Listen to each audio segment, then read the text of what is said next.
Kolkata case से जुड़ी एक बेहद चौंकाने वाली खबर सामने आई है, जिसने पूरे मामले को नया मोड़ दे दिया है। हाल ही में संदीप घोष की पत्नी ने एक ऐसा खुलासा किया है जिससे पूरा केस लगभग सुलझता हुआ नजर आ रहा है। इस खुलासे के बाद सीबीआई ने एक बड़ा कदम उठाया है और अब यह मामला और भी गंभीर हो गया है। सीबीआई ने इस खुलासे के बाद उन सभी लोगों पर कड़ी नजर रखनी शुरू कर दी है जिन पर पहले से शक था। अब सबूत जुटाने की बजाय सीधे गिरफ्तारी की योजना बनाई जा रही है। घोष की पत्नी के बयान से सीबीआई भी हैरान रह गई है और मामले की गंभीरता को देखते हुए बड़े एक्शन की तैयारी कर रही है।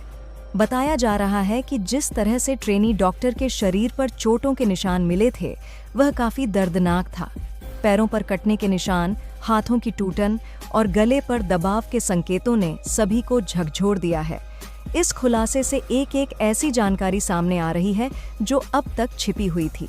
सबसे बड़ा झटका यह है कि यह भयानक अपराध दरअसल सेमिनार हॉल में नहीं हुआ था, जैसा पहले दावा किया जा रहा था। सेमिनार हॉल सिर्फ एक दिखावा था, असलियत कुछ और ही थी। सेमिनार हॉल को इस मामले में इस्तेमाल किया गया ताकि असली जगह को छुपाया जा सके और सच्चाई से ध्यान भटकाया जा सके। अब जो सच्चाई सामने आई है, वह केस को पूरी तरह से पलट सकती है। कोलकाता केस में अब एक और चौंकाने वाला मोड़ आ चुका है। सीबीआई को एक बड़ा सबूत और सीसीटीवी फुटेज हाथ लगा है, जिसने पूरे मामले को और गहराई में ले जाकर उजागर कर दिया है।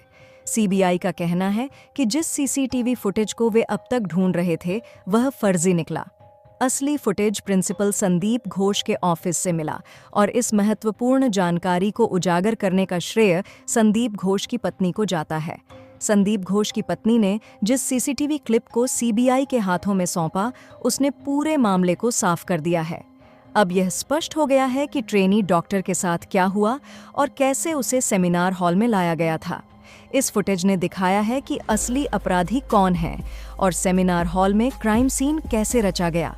संदीप घोष की पत्नी ने यह खुलासा करते हुए कहा कि एक औरत दूसरी औरत के दर्द को बेहतर समझ सकती है, इसलिए उन्होंने सच सबके सामने लाने का फैसला किया। इसके अलावा मीडिया रिपोर्ट्स के अनुसार संदीप घोष अपनी पत्नी के साथ भी बेहद क्रूर व्यवहार करता था। एक बार जब वह गर्भवती थी, संदीप ने गुस्से में उसके पेट पर लात मारी, जिससे उसकी पत्नी को गंभीर चोटें आईं और उसे अस्पताल जाना पड़ा था।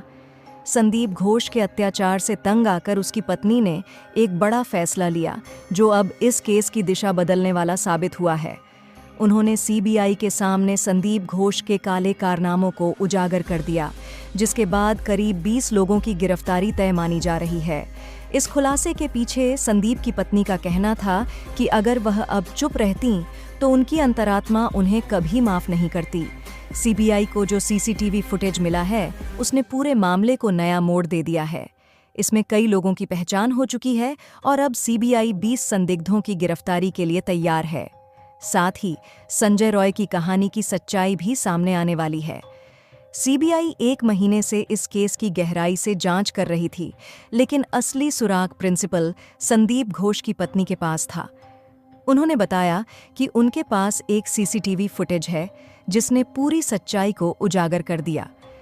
फुटेज से पता चला कि ट्रेनी डॉक्टर का अपराध सेमिनार हॉल में नहीं हुआ था, जैसा पहले दावा किया जा रहा था। इस मामले में सीबीआई के सामने जो सबूत आए, वे संजय रॉय को सजा दिलाने के लिए पर्याप्त नहीं थे।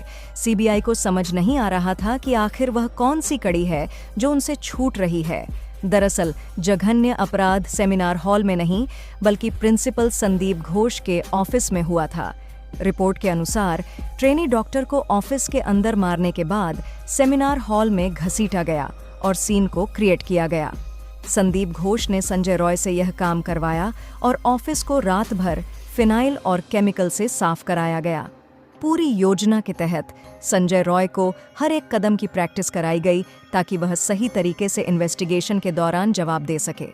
सीबीआई को तब शक हुआ जब पॉलीग्राफ टेस्ट के दौरान संजय रॉय बिना किसी घबराहट के जवाब दे रहा था, जबकि यह पूरा मामला झूठ पर आधारित था। इसके अलावा संदीप घोष ने बिना पोस्टमार्टम रिपोर्ट का इंतजार किए इसे आत्महत्या करार दे दिया, जबकि मौके पर यह स्पष्ट था कि यह एक सामूहिक अपराध था। संदीप घोष ने अपने वफादार संजय रॉय को पैसे देकर सारा दोष अपने ऊपर लेने को कहा ताकि वह बाहर रहकर संजय को भी बचा सके। जब पुलिस को घटनास्थल पर बुलाया गया तो कई अनचाहे लोग वहां मौजूद थे। पीड़िता की मां ने आरोप लगाया कि पुलिस ने केस को दबाने की कोशिश की थी। उन्हें 3 घंटे तक अपनी बेटी से मिलने नहीं दिया गया और मिलने के बाद भी जल्दी वापस भेज दिया गया। पुलिस ने लगातार दबाव बनाया कि यह आत्महत्या का मामला है, लेकिन मां ने इसे नकारते हुए कहा कि उनकी बेटी खुश थी और उनकी शादी की बात चल रही थी। जब परिवार ने पुलिस द्वारा दिए गए कागज पर साइन करने से इनकार किया, तब उन्हें यकीन हो गया कि मामला कुछ और ही है। संजय राय, जो संदीप घोष का खास बाउंसर था, उसे बचाने की कोशिशें सवाल खड़े करती हैं। मेडिकल कॉलेज के प्रिंसिपल का पद बेहद महत्वपूर्ण होता है और घोष ने अपने पद का इस्तेमाल कर पूरे केस को दबाने की कोशिश की। यहाँ तक कि बिना पोस्टमार्टम रिपोर्ट के ही इसे आत्महत्या बताया गया।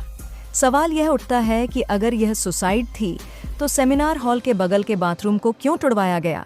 प्रिंसिपल की पत्नी द्वारा दिए गए फुटेज से सच्चाई सामने आई है।